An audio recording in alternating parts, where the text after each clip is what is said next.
Pawan Kalyan frustration పీక్స్లోకి వెళ్ళింది అనేది నిన్న సభ చూస్తే అర్థమైంది. ఈరోజు పవన్ కళ్యాణ్ తెలుసుకోవాల్సింది ఆవేశంగా ఊగితేనో గట్టిగా అరిసి మాట్లాడితే ఓట్లు పడతాయంటే ఆర్ నారాయణమూర్తి గారు ఎప్పుడో ప్రధానమంత్రి అయి ఉండేవారు. సో ఆవేశంగా ఊగామా అరిచి మాట్లాడామా అనేది కాదు, మనం పార్టీ పెడితే ప్రజలకు ఏం చేయబోతున్నాం అనేది చెప్పాలి.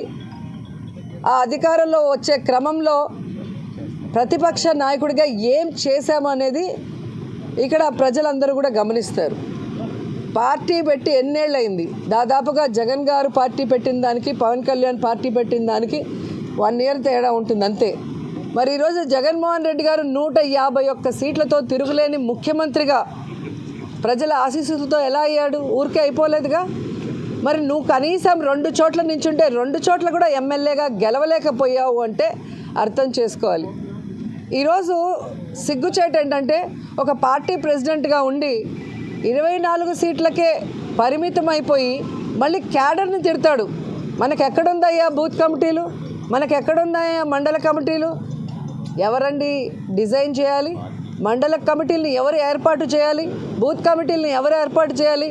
పార్టీ ప్రెసిడెంట్ చేయాలి. నువ్వు పార్టీ ప్రెసిడెంట్ అని పేరుకే తప్ప ఏ రోజైనా పార్టీ నిర్మాణ పనులు చేసావా? నీ తప్పుని ఈరోజు కార్యకర్తల మీద జన సైనికుల మీద రుద్దాలని నీ ఫ్రస్ట్రేషన్ని చూపించడం అనేది సిగ్గుచేటు.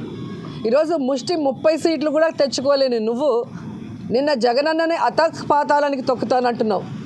నువ్వు చంద్రబాబు నాయుడు దగ్గర ఊడిగం చేస్తూ ఈరోజు అధపాతాలానికి వెళ్ళావు అనేది నిన్న మీటింగ్తో స్పష్టంగా అర్థమైపోయింది.